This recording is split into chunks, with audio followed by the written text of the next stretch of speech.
I'm really honored to be introducing Curt Meine. Curt Meine is a conservation biologist, environmental historian, and writer. He serves as senior fellow with the Aldo Leopold Foundation in Baraboo and with the Center for Humans and Nature in Chicago. He's a research associate with the International Crane Foundation in Baraboo and also the associate adjunct professor in the University of Wisconsin Department of Forest and Wildlife Ecology. So quite a few accomplishments there. His dissertation was Aldo Leopold, his life and work. And in addition to the Leopold biography, Curt has also written a number of books, including Wallace Stegner and the Continental Vision, The Essential Aldo Leopold Quotations and Commentaries, Correction Lines, Essays on Land, Leopold, and Conservation, and Aldo Leopold, A Sand County Almanac and Other Writings on Conservation and Ecology, and the bioregional anthology, The Driftless Reader.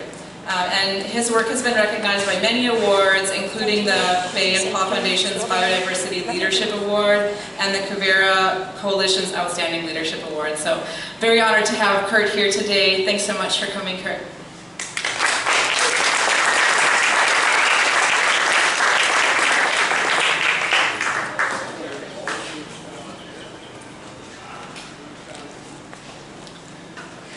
All right.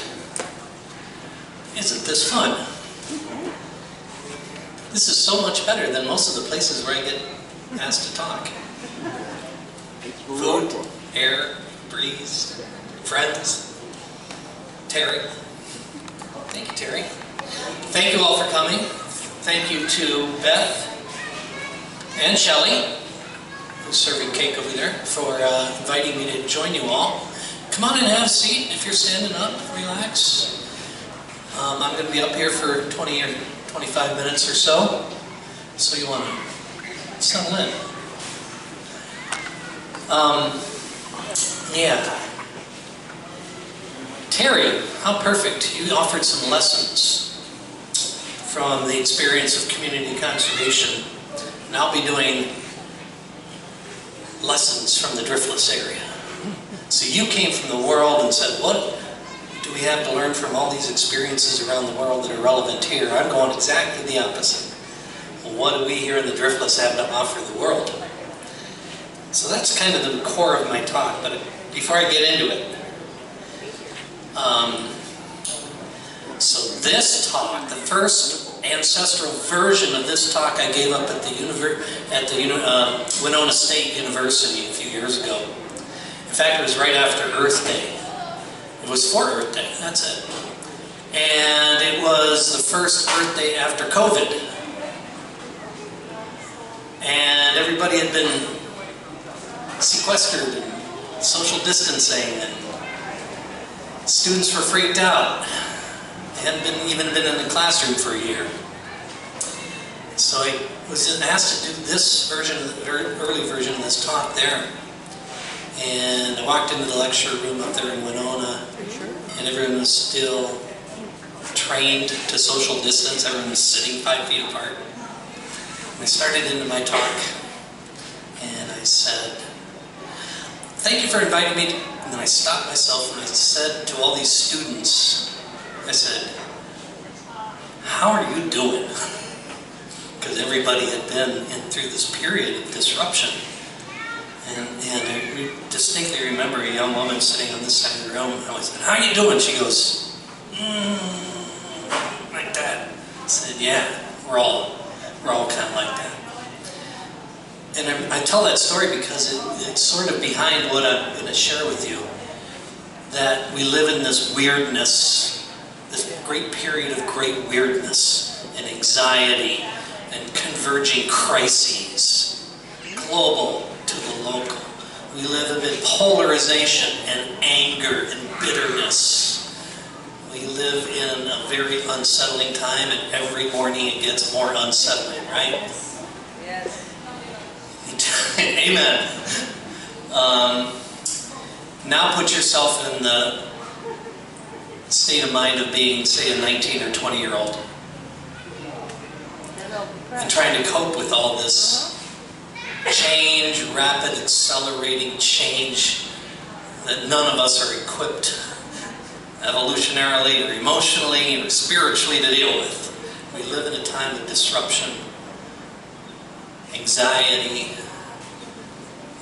being unsettled, or my favorite descriptive word, we're all feeling disoriented.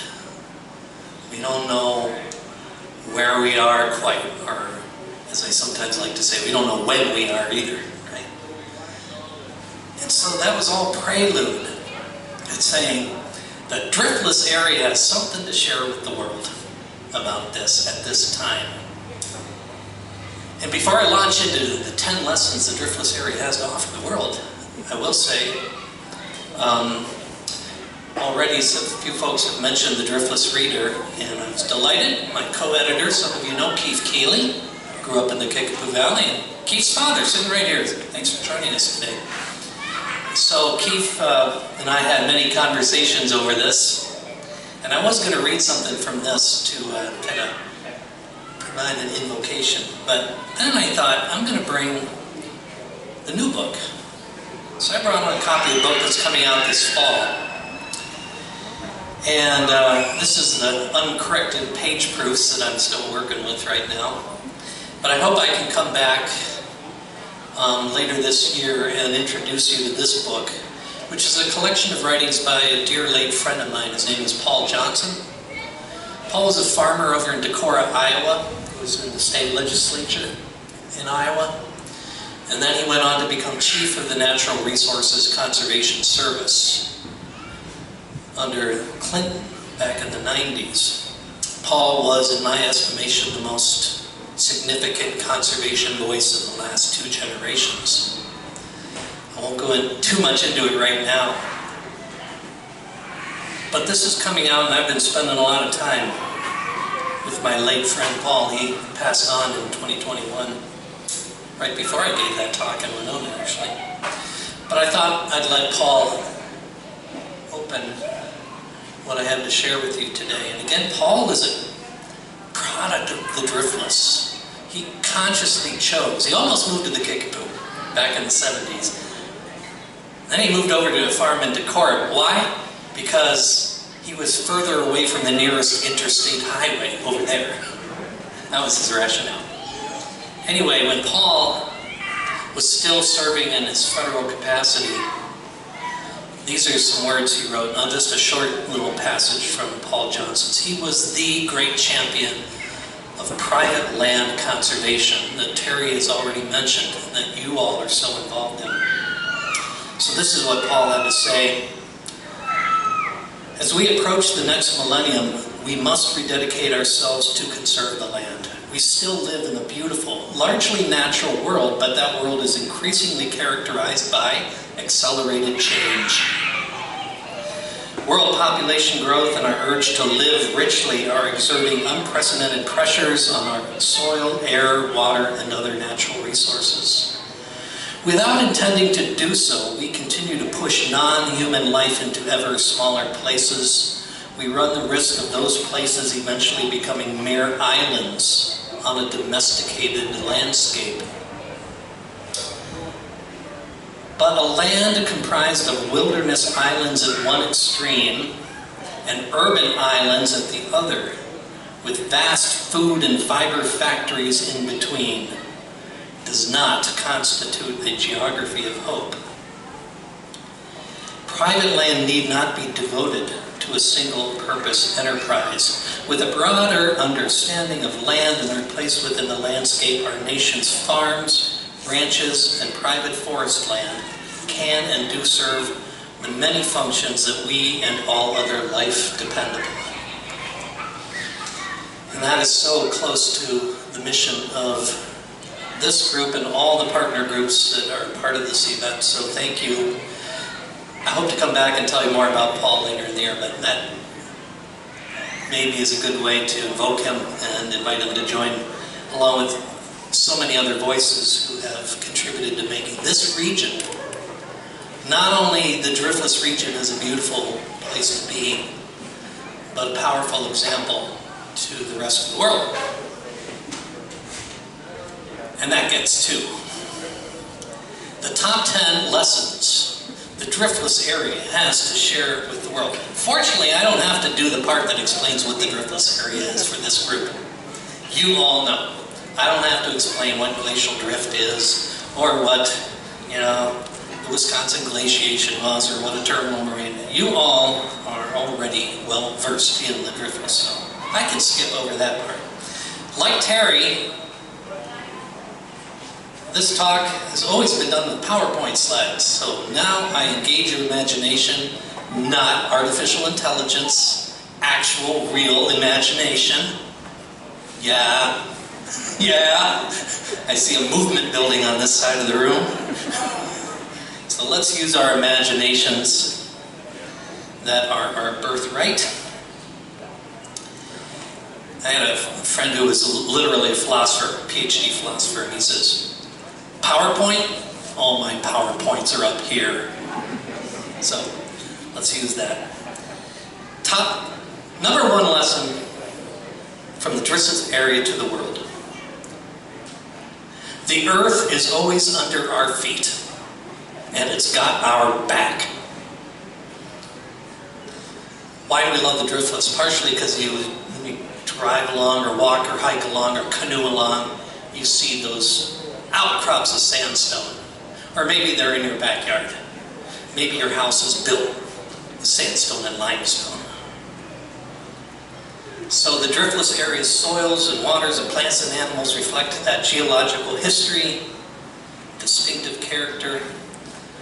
Gosh, we have a few gray hairs in this room. How many here knew Ben Logan? All right, another voice to welcome into the room, right? The wonderful writer Ben Logan. And his timeless words. The land remembers. It says, I am here, you are a part of me.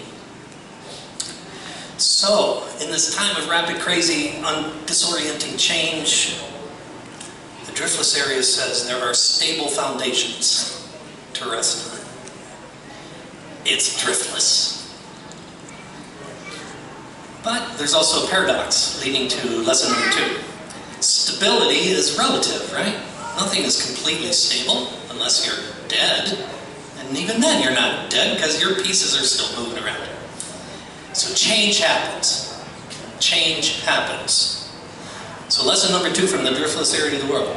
The land is always changing, and so are our human communities.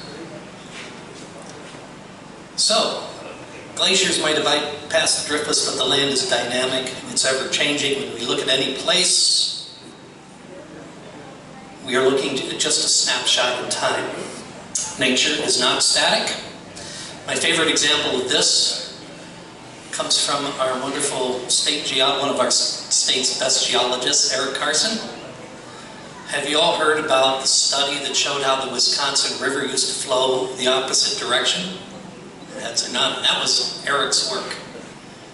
By doing samples from Wyalusing all the way up to Portage, he was able to figure out. So the land is always changing. Heck, the Wisconsin River used to go the other way. It wasn't even called the Wisconsin River then. So, change happens, and so does change happen in our communities and societies.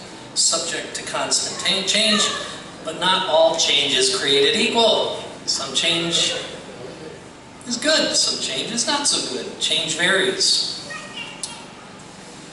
Change happens. And to some degree, we can understand how and why change happens. The effort to understand change over time is called history. Lesson number 3. The better we know and understand history, the better our chances to navigate our time of uncertainty and disorientation. Are you with me? Do you like my first 3 lessons? All right. It is sort of like being a preacher up here. I'm not used to this. So the human history of the driftless is ancient and multi-layered. Imagine all the layers of history just in the place where we are right here. Let's especially acknowledge that the human history predates the arrival of European people, that there are at least 12, more likely 20, and if you talk quietly to your Ho-Chunk friends, they'll take it back 25,000 years. or more. So we live on lands that have known many peoples, going all the way back through those 25 millennia, Dakota, Ho-Chunk, Saukko, Meskwaki, Potawatomi, just upriver's Bad Axe, where tragedy occurred in 1832. Think of the Kickapoo Reserve that Terry just mentioned. So in the Driftless, we inherit histories that are tragic and troubled, but also informative and inspiring. What we do with the history, what we create, is the next question. And we all bear responsibility for writing the next chapters of our history, which takes us to lesson number 4. And the key word is culture. Here's my way of saying lesson number 4. Our human community can and needs to fit well and beautifully within the land community. Amen? I'll say it again. Our human community can and needs to fit well and beautifully within the land community. Now, use your own real intelligence and imagination to imagine the best example in the Driftless I use and would project on the screen behind me when you're going from Spring Green to Dodgeville and you go by Taliesin, Frank Lloyd Wright's home estate. Born in Richland Center, settled as in his family landscape out there. What was his whole thing was how to make buildings fit within the natural landscape, right? And when you see his buildings, what do they mimic? They mimic the sandstone of the Driftless area. They're built of the sandstone of the Driftless area. And Frank Lloyd Wright wasn't just about the buildings, he was about the land itself too, and how the buildings fit into the land. So he's an example of what we're getting at here, that all of our efforts as organizations, as landowners, as farmers, as business people, as whatever, we're trying to fit our culture into the landscape. Which is what we, and here's the next big word, conservation, what we in conservation work to do. Here's lesson number 5, conservation. There are many ways to care for the land, and all of them are needed. Terry gave you some great examples at home and abroad. But what do I mean by there being many ways of caring for land? Just there are many definitions of conservation. So, very quickly, it can mean protecting land, that kind of classic. We protect places, especially the wild places. Think of the Upper Mississippi National Fish and Wildlife Refuge, right? Thank goodness, 100 years ago, a bunch of Chicago advertising executives got together and said, we're going to protect the bluffs of the Upper Mississippi River, because we like to fish. That's kind of the simple version of that origin story. So it means protecting land, but it also means sustaining the health of our lands that we need to meet our human needs. And this takes us into the work of the VSN here, working with farmers on, we're not going to protect their land, but they're going to work hard to sustain the health of their lands. And then third, we can also care for land by repairing and restoring it. Our lands and waters. It means also making our cities more livable, right? There's a national story right now in the New York Times, I just read it yesterday in the New York Times. Why you should spend your summer in Dubuque. Because there's a lot of cool stuff happening in Dubuque, and there is. If you were in Dubuque 25 years ago, you know what I'm talking about right now. And I think you could say the same for La Crosse, for Winona, and for the other cities of the Driftless. So in the Driftless, conservation means a lot of things, happening all across the landscape, from the most wild places we still have to the most urbanized. But in the middle of that spectrum is, lesson number 6, agriculture. Here's my way of saying the lesson. We can create the kind of local and regional food systems that we want and need. I don't think there's anyone under this roof who can't think of good examples, whether you were at the farmer's market this morning in Viroqua, or whether you go and buy your organic Valley milk, or whether you know farmers who have gone organic ever since Organic Valley went into business in 1989, the world looks to this area as one of the great centers for local food and building local food systems. Many of you are involved in that work. And of course, we are all involved in that work because we all eat, as Wendell Berry would say.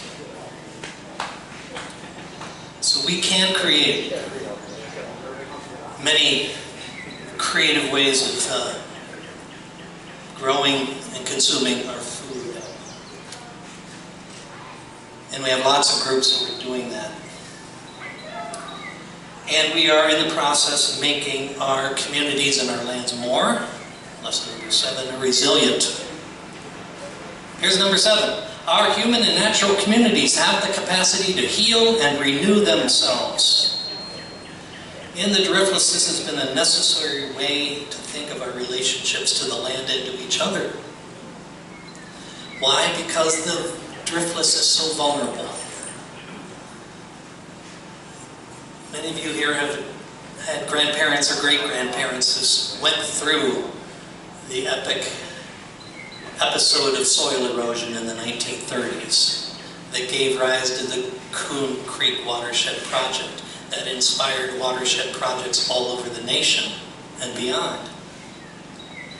That's only one example. It's an important one and demonstrates the absolute importance of watersheds in this work. And you also know, and we all have experienced, the reality of climate change, which in our region, the face of which is extreme rains.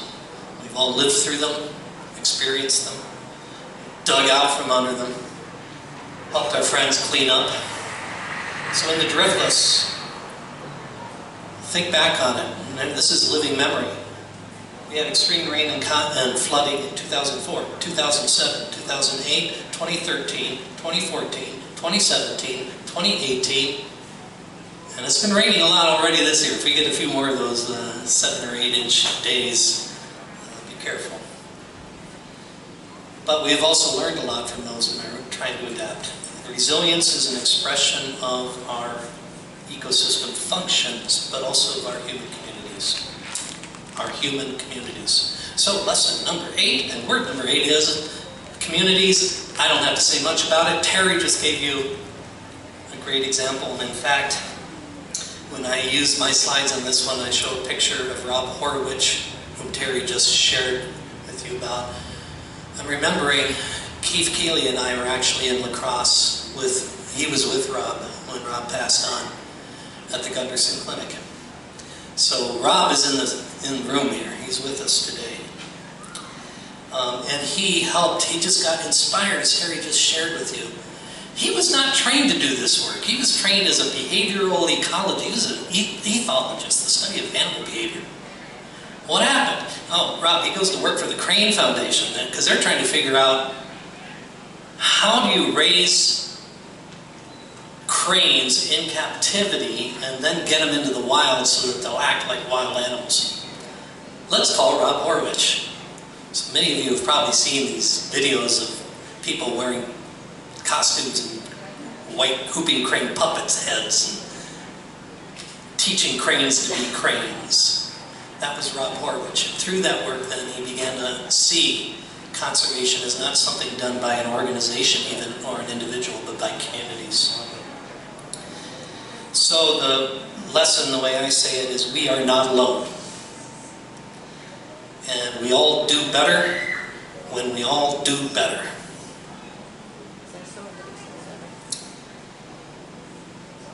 So there are many examples of that in our history, especially in conservation, but now they're a necessary part of another crisis we face, and that is the crisis of democracy.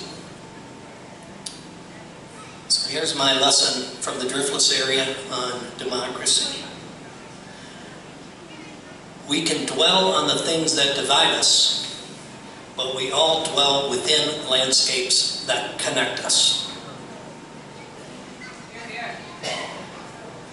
So there's not much you need to say about this. We all know we are in a harshly divided nation, and it's getting worse by the day. and it maps onto a geographic reality of the divide between rural America and urban America. It's everywhere. It's not just Wisconsin. So again, the lesson, we can dwell on the things that divide us, and there are whole industries out there that are making lots of money dividing us, but we all live within communities that connect us. So look at the electoral maps of the Driftless area over the last generation. We are weird because we're purple. We are still a purple region, a rural purple region, largely. And that is almost unique in the US. Most of us have neighbors on the roads we live on who don't vote like us, or think like us, or share the same values. There's reasons historically, I could give a whole lecture on why I think the Driftless area is weird in resisting to some degree the harsh polarization. And this is a lesson we're all going to have to share really fast, because the forces at large are putting the future of democracy into question. And part of the answer is going to be what you all in this group and other allied groups do. Start with the soil. Start with the things that give us life and that bring us together. Water, watersheds and wildlife, food systems, the wealth and health of our communities, our resiliency. So all of us are going to have to keep holding the radical center against the forces of division. And if you're like those students at Winona State a few years ago, when they look at you and say, well, how do we do that? How do we move in that direction? How do we get out of this? Where's the leadership? Lesson number 9. Nope, lesson number 10. This is the last one. Don't look up for leadership. You are it. You are the leader. Except look to the person next to you too, because that's a leader. This is leadership here. The leadership is not anywhere above us. It's right here. And these communities in the Driftless are the ones that have shown how to do it. So, the best example of this is a little piece of Driftless history that's often forgotten.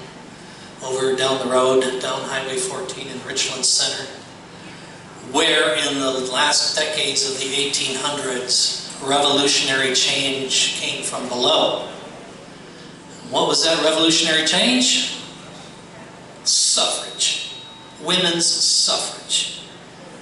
The Richland Center was the hotbed of political activism, and it was the women of Richland Center who secured the right to vote for Wisconsin and the nation in many ways. We were the first nation to pass the 19th Amendment.